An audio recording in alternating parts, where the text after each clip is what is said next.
I'm the doctor, and I say that you're not fit. You may be a doctor, but I'm the doctor. The definite article, you might say. This is Jerry. This is Wayne. This is Dave. And you are listening to the Creative Impulse Podcast. I want to talk about Doctor Who today. We're all Doctor Who fans, and we just watched the Doctor Who 50th anniversary special, so I thought maybe we could take a little time to talk about one of our favorite characters. Maybe we talk about each one of us has a special who's closest to our heart. There's a reason we came to Doctor Who. So who's your favorite Doctor? I would have to say David Tennant probably. Lead on, allons-y, but not too fast. Our ankle's going. Before David Tennant came along, probably most likely Tom Baker, but I guess millions of people would probably say that. I say, what a wonderful butler. He's so violent. Hello. I don't know. I think he really personified Doctor Who for me. I mean, it's hard to think of like Doctor Who without thinking of like the really long scarf and like the big curly hair that Tom Baker had. So that's what I would always just think of when I would think Doctor Who. Yeah, the Baker. You're a Baker man. What about you, Lane? I am a David Tennant guy. Like Jerry, I grew up with number 4. Tom Baker. The world is facing the greatest peril in its history. There's a real bad patch for the Doctor from number 5 to David Tennant. The bland era. I think that number 8, Paul McGann, he could have been one of the greats, and I think he got the shaft. The universe hangs by such a delicate thread of coincidences, it's useless to meddle with it, unless like me you're a Time Lord. Truly. And not until David Tennant. David Tennant gave you the full emotional range that was always kind of missing. Yeah. And the thing going back to Tom Baker's, he was very campy, but I think it really worked at that point because the effects were very cheesy. It all just kind of came together, and he was charismatic and charming, and so it all worked. David Tennant brought it into the next century, and then Matt Smith just kind of took it and ran.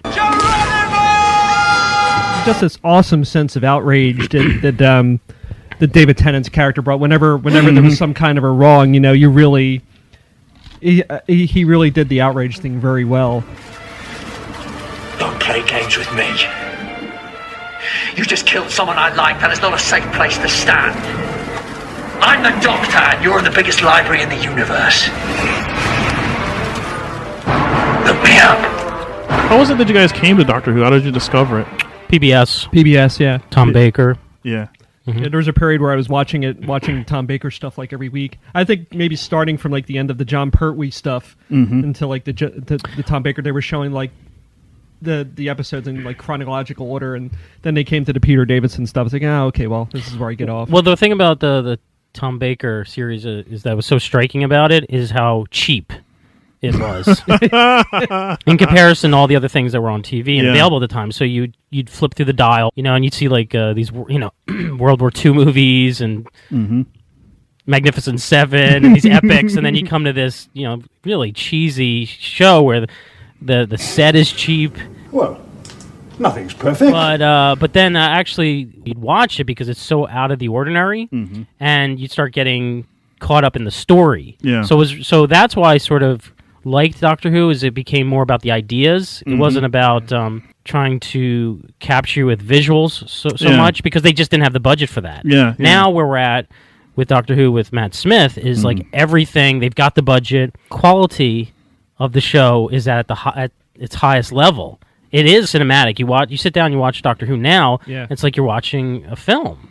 Yeah, it's like the production value is incredible. When I started off with the Tom Bakers, I was so one thing. It was so the imagination, the fact that it was so brilliantly written that despite the bad special effects and and probably I guess my age factors factored into it also, those things were. You could forgive them because it was so awe-inspiring and imaginative. It took you to these other places, although the visuals were kind of were hokey. I mean, like these garbage cans of wheels rolling around. But that was the era where Douglas Adams. Douglas was the writer. Yes, yeah. Hitchhiker's Guide to the Galaxy. He was a writer for Doctor Who back then. Mm-hmm. He brought this there's a humor he brought to it, like this sort of sarcasm or something like that. But that fit naturally with Tom Baker. Yeah. Well, you're a beautiful woman, probably. And Duggan was trying to summon up the courage to ask you out to dinner, weren't you, Duggan? Who sent you?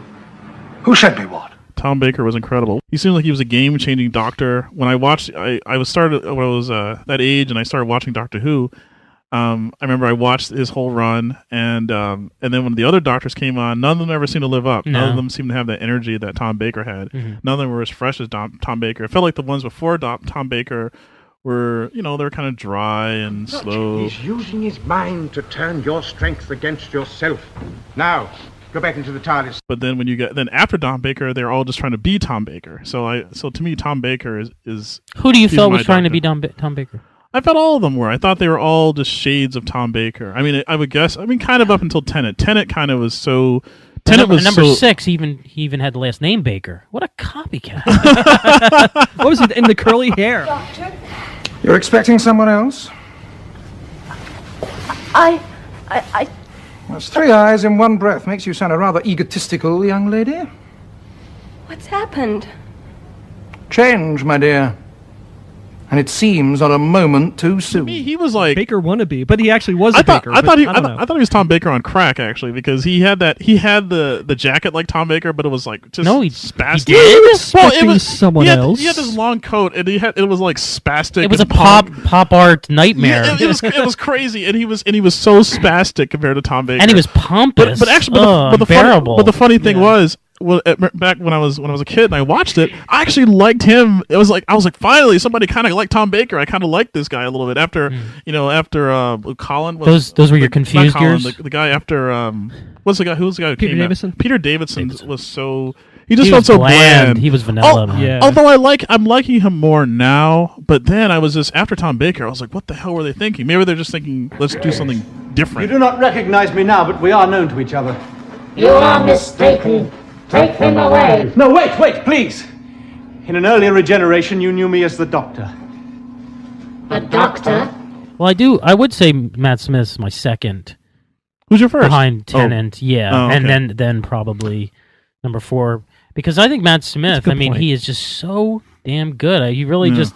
He seems like an ancient soul in that body, I love Matt. That's the quality they said they had seen in him when he first auditioned for it. Yeah, I like Matt. When we saw the first episode, I was a little sort of iffy about it because I just love David Tennant. But then we were showing some friends of ours. Yeah, I just caught all these subtle things he threw in there that I missed the first time around, and then I was in. What is it about Doctor Who that separates it from other science fiction? How is it different from other sci-fi? There was a discussion or sketch group that I'm part of where somebody had described Doctor Who as not so much science fiction as science fantasy, and that's pretty different, I think, from what you see with a lot of other stuff. I mean, there are a lot of real flights of fancy, I think, in Doctor Who that you don't see with a lot of science fiction. It's a lot more. I would say it's like a lot brighter in some places, and. Well, he uses non-violence to solve problems generally. He's He's an idealist, and he's a humanist. Even though he's not human. Yeah, he's more... It is harmless. That's why I like it. Doesn't kill, doesn't wound, doesn't maim. But I'll tell you what it does do. It is very good at opening doors. That sets it apart from a lot of... It's funny that you call it science fantasy. It's funny because you think it's not as heavy on the science as a Star Trek or even a Star Wars or I might have thought of as a Star Wars as being more of a science fantasy than more than I would call Doctor Who. I think Doctor Who has more logical justifications for plot points than George Lucas was ever able to concoct. Yeah, that's true. Well, the interesting. I think there's a lot more pathos to some of the stuff that he does too. The regeneration scenes for some of the Doctors are just like rip your heart out, like the David Tennant regeneration. Yeah, scene. that was massive. It's like I don't want to go. I don't want you to go in. Come on, come back. Yeah, it's funny. I always thought Doctor Who was being so as science fiction and as an art piece of artwork that it's non-linear. That's one of the things that always stood out to me is that, everything, Star Trek, Star Wars, they're very linear, they're very finite, you're going left and right, whereas Doctor Who isn't just going left, right, or up and down, it's going in every direction imaginable. He moves through... Has that freedom about it. Yeah. It also has, like, the two greatest gimmicks ever devised for a show, which is one is the regeneration. Yeah. But see, the thing is these were budgetary constraints that Right. kind of dictated the creation of this, which is the chameleon circuit. It's camouflage. It's disguised as a police telephone box from 1963. Every time the TARDIS materializes in a new location, within the first nanosecond of landing, it analyzes its surroundings, calculates a 12-dimensional data map of everything within a 1,000-mile radius, and determines which outer shell would blend in best with the environment. And then it disguises itself as a police telephone box from 1963. Oh, why? It's probably a bit of a fault, actually. I've been meaning to check. What, it's a police box every time? Yeah, I suppose, now you mention. How long's it been doing that? Oh, not long. I don't think they explained that. They didn't explain that with the first Doctor, didn't they? Isn't that something they just came up with like much later on? Oh, really? That it was. Oh. Well, they kind of changed things. In the beginning, it was the whole name. Supposedly, TARDIS was a name created by Susan, by the granddaughter. Right. Well, it's an acronym. What is this? Time and relative dimensions in space. In space. Couldn't help myself. Sorry, gotta turn up that reverb. That's cool. Do you guys have a favorite episode? Blink. It's between Blink and Midnight. Wow. Gosh, it's really tough to choose. Mine is Genesis of the Daleks. Davros, Yeah, it's a classic. if you had created a virus in your laboratory, something contagious and infectious that killed on contact, a virus that would destroy all other forms of life, would you allow its use? It is an interesting conjecture. I was watching a really good one a few weeks ago. It was Birth of the Cybermen. That was pretty good. Tomb of the Cybermen's definitely up there. Those are hard though. Troughton. Our lives are different to anybody else's. That's the exciting thing. 'Cause nobody in the universe can do what we're doing. Also Troughton. Oh. Tomb of the Cybermen. It's very surreal. It's black and white. It feels like a Twilight Zone episode. It's amazing how the pacing has changed from that time to from this time to Baker time to. It was like nowadays. a 1 or 2 camera show. Seriously. I mean, it was in studio. So it's a much different animal now. Yeah. I think the 50th anniversary one was that probably has to be one of my favorite episodes. Yeah, that was great. Yeah. That was a treat. What do you guys think of? Was it that's John Hurt, right? Playing. I think he did an excellent job. Yeah. If you have been inside my head, then you know what I have seen. He gave it gravitas. And he became the first Doctor since William Hartnell that actually died from old age, essentially. Yeah, is that true? Well, yeah, think about it, because he just started to regenerate spontaneously. He wasn't wounded. He just How did number 2? It was just his time. What caused number 2's regeneration? Well, number 1 at the number 1 regenerates at the end of the very first story with the Cybermen. And kind of throughout the story, I think he's like saying, "Oh, this whole body of mine is very thin." And then finally, what happens is he just collapses on the floor and regenerates into Patrick Troughton. Well, spoiler alert: the ending where Tom Baker makes his appearance. Oh, I love that, and I really loved the explanation of it, to where he was saying he wasn't the past Doctor; he was a future Doctor who basically chose his appearance. Yes. Yeah. But that what I found to be particularly interesting about that is that opens the door if like anybody who was ever the Doctor wants to come back and reprise the role again. Paul McGann, please. Which, speaking about Paul McGann, you guys both saw that 10-minute. Incredible. Yeah, I was my mouth dropped. I think I physically cheered when I saw him. I was like, oh yeah, I got giddy. I feel like in his head he was saying, "I'm going to act the shit out of this to just show you what you've missed." That's right. Yeah. That's right. I was listening to this Doctor Who Podshock. They had an interview with Paul McGann, and I think one of the questions he asked to kind of like tug at my heart a little bit was he says, well, he asked him, and you can tell he was like honestly asking a question because he didn't know the answer. He's like, why do you think they didn't call me back to do the series? I know! Time Lord. Yes, I'm a Time Lord, but I'm one of the nice ones. Get away from me! The John Nathan Turner era, I think, is a bit of a... Not a real fan of it. That's 5, 6, and 7? That's 5, 6, and 7. Yeah, and the end of 4, but he's the one who... He actually was not a fan of Tom Baker, and I think he kind of drove him out. Wow. Because Tom Baker really thought he was he was like Doctor Who. He really... Yeah. It was him. It was him. It wasn't acting just. And when he was interacting with kids, he was Doctor Who, and he really felt that way. But John Nathan Turner, who really didn't like Tom Baker's approach. At least that's what I've heard. And I think as time progressed, what started to happen is I think John Nathan Turner wanted to leave the series. Probably like around Doctor number 6 or so. And he said, nope, sorry, you have to stay. You're under contract, you can't leave. But I want to leave. Nope, sorry.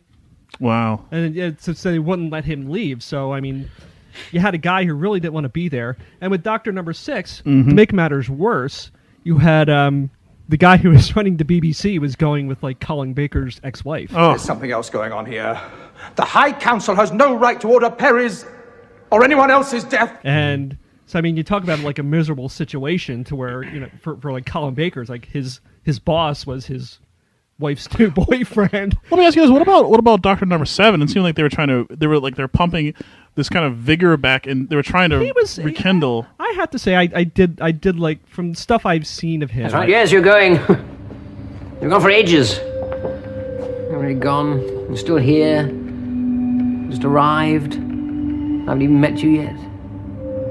It all depends on who you are and how you look at it. Strange business. Time. Yeah, he was really good, and he was really good like in the audio plays. Number 8 was really good in the audio plays too. What I really liked at the end of the Paul McGann segment that they did with in Night of the Doctor is he says he apologizes to all the companions from the audio plays. Which I thought was like, oh, Charlie. nice touch. Carers, Lucy, Tamsin, Molly. Friends, companions I've known, I salute you. And Cass, I apologize. Nice touch, because, you know, when I was reading in Wikipedia about some of this stuff, they said, like, whether or not that the audio plays were like canon to Doctor Who was kind of dubious. You know, they really didn't know the answer to that. But I think with Paul McGann actually coming out and saying, sorry, Lucy, sorry, Chris, or sorry, you know, apologize, Charlie. Yeah. I think that really validated that. Do you see something? What is it about? What is there a sort of relationship between Doctor Who and British culture, and American culture and the world at large?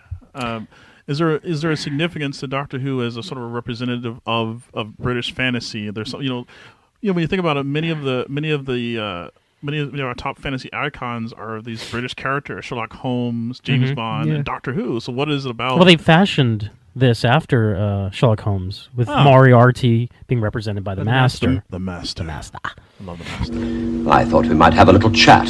What an excellent idea. Oh, why not join me out here? One step outside my TARDIS, and that would be the end of me, wouldn't it? You have a very poor opinion of me, don't you, Doctor? You've noticed. Well. What's interesting is how when I think of British culture, I think of, you know, stiff upper lip and all that, you know. But I think that's interesting about the special. It's the psychology of it, kind of an existential nightmare in that he has this very heavy decision to make. Yeah. Which he does make, and then they show how he's dealt with this post John Hurt's Doctor. David Tennant's character, you know, he's dealt with it a certain way, which is he's carrying the weight of the guilt. Matt Smith's character, he doesn't want to think about this anymore. Avoidance. He's avoiding it. So, but what this really is saying, I mean, this is really talking about us as individuals. When we have something in our past that maybe we're ashamed of, was really, you know, it's hard to deal with. There are different ways to address this. It's just, I thought it was kind of interesting as a way of expressing how complicated and complex humans are. Yeah. Now, it did it in a fantastical way by showing, you know, these different, you know, iterations of this one spirit. But just that idea of how do we deal with something in our past that is really hard for us to forgive ourselves for. Oh yeah, and I thought that was really a fascinating part of it. And unlike humans, he had hundreds of years to kind of work it out, stew on this. He had hundreds of years to really let this simmer in his mind and really let it kind of fester. Fester, yeah, that's what I saw too. I'll be right back after this message. I'll just one. No one's gonna join me. One last. You guys are out of control. One last thing. This is personal. You guys hate Eccleston. I love Eccleston. If you want orders, follow this one. Kill yourself. The Daleks must survive! The Daleks have failed! Why don't you finish the job and make the Daleks extinct? Rid the universe of your filth! Why don't you just die? You would make a good Dalek. I don't hate Eccleston. I understand the rationale for him being the first Doctor when the series came back. I think he wanted to try and... talking here. I just have a little... Talking... little gas. It has nothing to do with Eccleston. I'm just gassy. Tweet. Fantastic.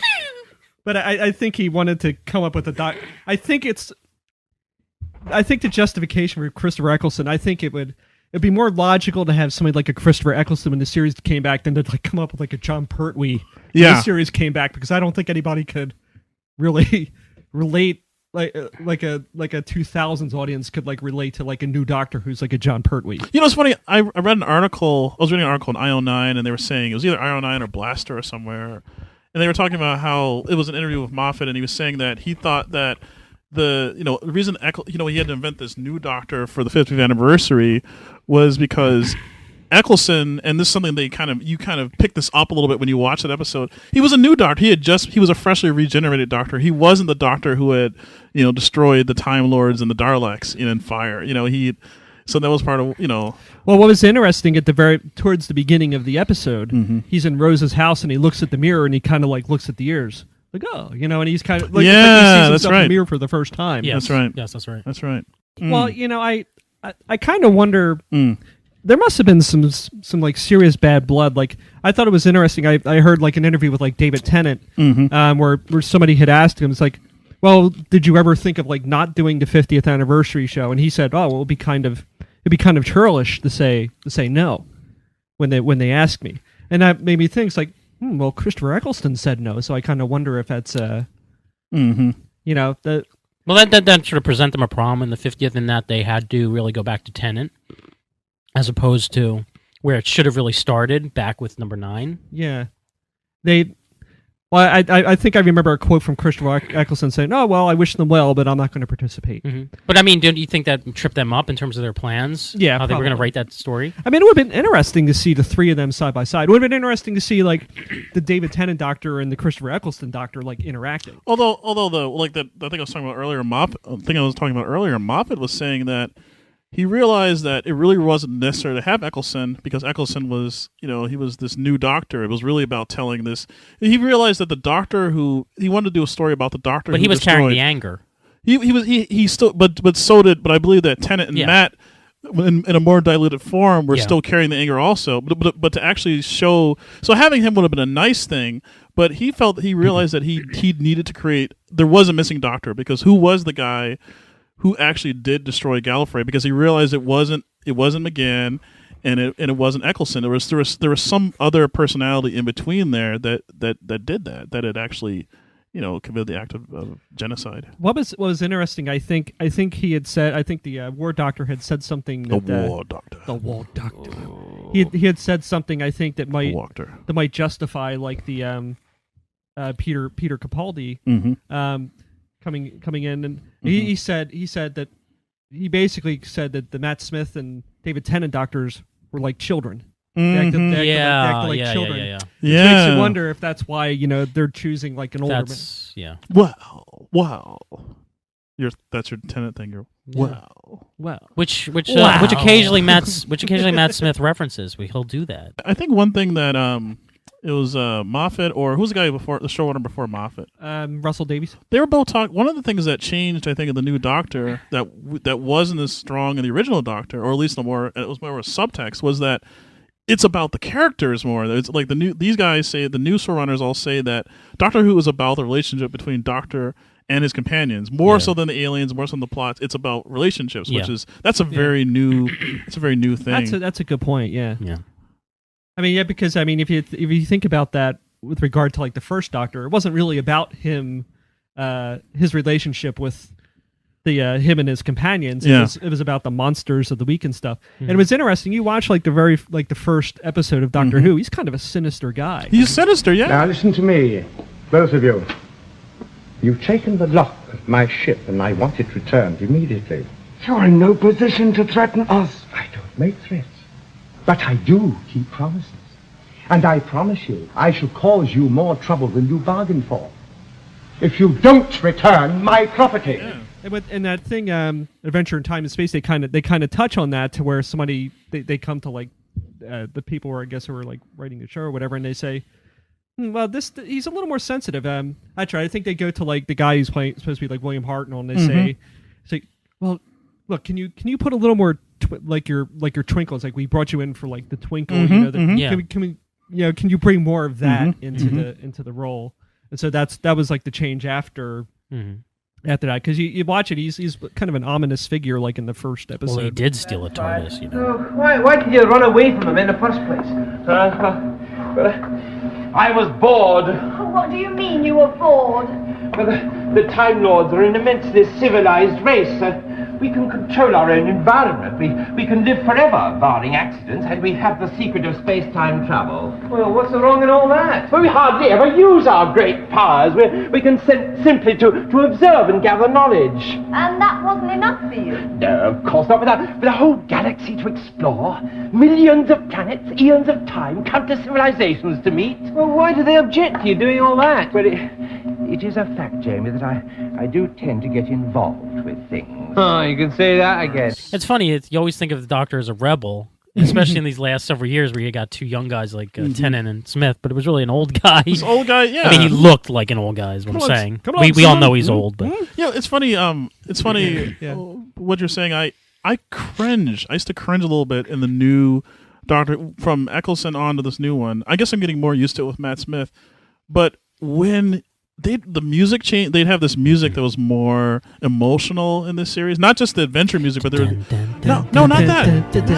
Not just that. Which is not just. That's that, the Matt Smith song. Not just that, which is awesome, by the way. No, but there are these. But they have these really haunting tunes. For example, when Sarah Jane showed up on the episode where Sarah Jane showed up and she recognized the Doctor, they started playing this really haunting melody. It was very emotional, and that makes me cringe in a way because, but not in a negative way. But it's like I was so used to the Doctor being so beyond human, but then to see him experiencing love or approaching love, or to realize there's a love to acknowledge these kind of emotions that he has and his companions have it's disconcerting to me because to me he's a god. I mean, he's a Time Lord. He's not supposed to have these feelings, these human feelings. It makes him more frail in a way. When Tennant he's like, I don't want to go, and it's like, no, a Time Lord doesn't behave this. Doctor Who doesn't behave this way. That's the one thing. I'm a man. I just die and I come back. It's so weird. Well, yeah, there's some people who are like, well, the other doctors never